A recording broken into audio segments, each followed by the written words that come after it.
No one expected this, as we have a major update on Mario Ferraro's future with the San Jose Sharks heading into this offseason. Plus, a San Jose Sharks player wins a prestigious award, and we're going to touch on how the Barracuda are doing in the AHL playoffs. So you're not going to want to miss this episode of Sharks Digest. But before we get into it, we just got to say here that 55% of you guys watching the videos aren't subscribed to the channel. So if you want to stay up on the latest Sharks news heading into a busy offseason, make sure down below and hit that subscribe button. But like I said, we have a lot to talk about today. There's a lot of updates around this team, with one of the most interesting ones being around top pairing defenseman Mario Ferraro. I mean, this season, trade talks are around this guy pretty frequently, saying he's going to get flipped at the deadline and stuff like this, but it didn't happen. We didn't see it, and now we're talking about, where does he stand? Does he go into this offseason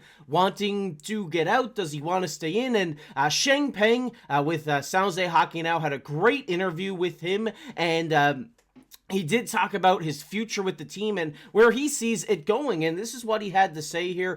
They're talking about the playoffs and how since he's joined this team, he hasn't made the playoffs yet, but he's excited and it fires him up that they are going to get there eventually. Really speaking about future things with the team here and growing with a young team. And he says, knowing what we've gone through to get here is really what makes it feel so good. It's the journey, talking about, going through those rough years, going through the years where you're just building chemistry, you're getting more experience as a young player. And he also says he likes the growth mentality that he's getting from A to B and grinding to do it. He likes, having to come to work every day and grind and really evolve his game to suit the needs of this team. And it's really seeming here from this interview with Sheng Peng. If you want to check it out, it will be linked down below in the description. A great one by that he's really talking about his future with this team and where he sees himself going with this team in the future. And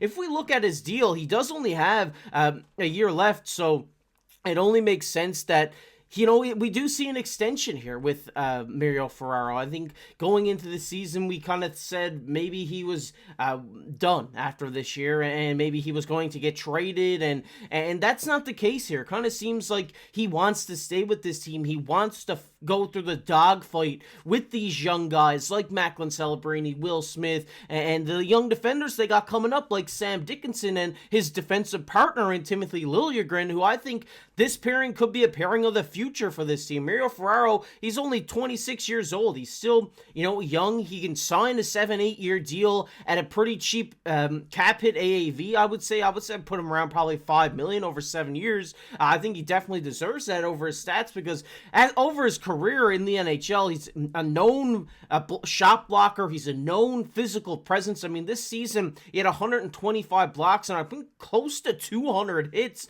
This guy played good in only 78 games, and he's just been a very solid rock and anchor for this defense for the San Jose Sharks team. So I can definitely see Mike Grier looking at him as a future leader of this team, being, a little bit of an older guy out of the young guys.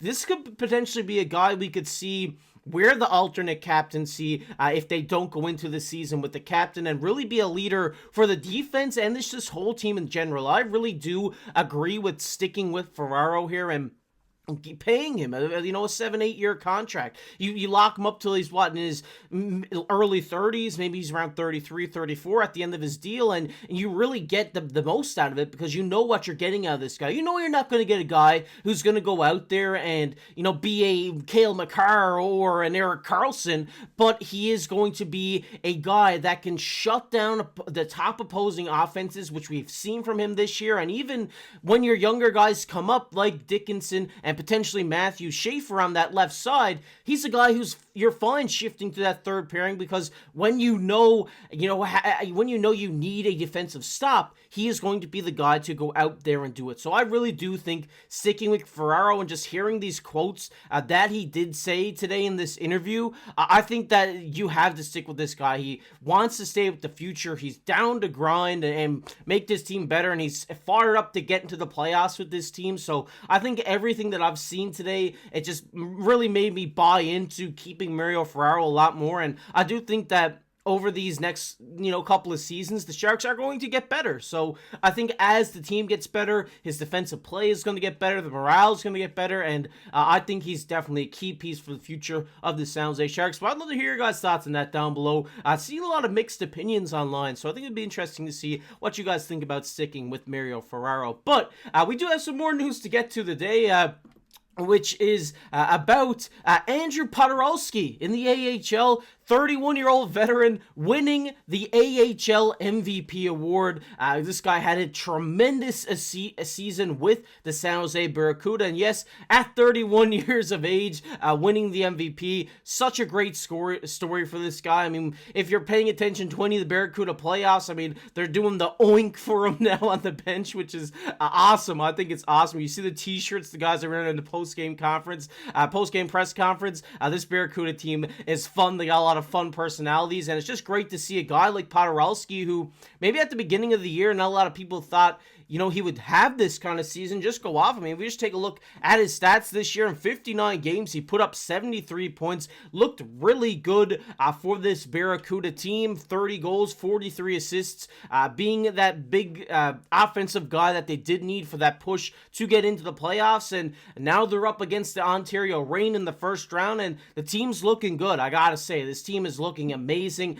From the highlights I've seen online, this team has looked good in that first game where they got the 2-0 win over the Ontario Reign in Game 1. They're up 1-0 in the series. Our boy Askarov getting a big shutout, which is great to see from him. Obviously, next year, we're going to be leaning on him heavily up on the main squad in the Sharks to be that starter goaltender for us. So seeing him, locking in clutch time and get this shutout is great to see. And if we just take a look at who's leading the team right now, and through this first game, Luca Cagnoni, a guy we've seen at the end of the season with this Sharks team. We know how good he was offensively and what he had in his bag. He goes out, gets 2 assists in that game. We also get Philip Bysted, a former first round pick for this Sharks team, getting a goal in that game as well, and really showing to his standards as well, a guy who I suspect will be up on the main roster next year as well, and Regenda getting a goal in that game as well. It's great to see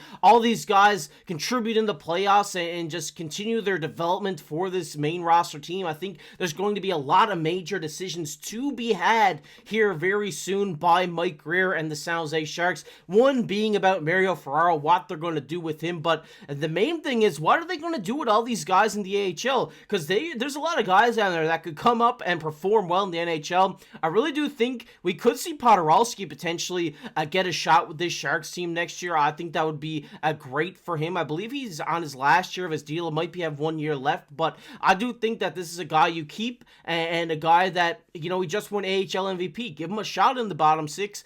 He can play center, he can play wing, he can flex into a lot of positions. I think he could add a lot of offensive spark to this bottom 6. I want to hear your guys' thoughts down below.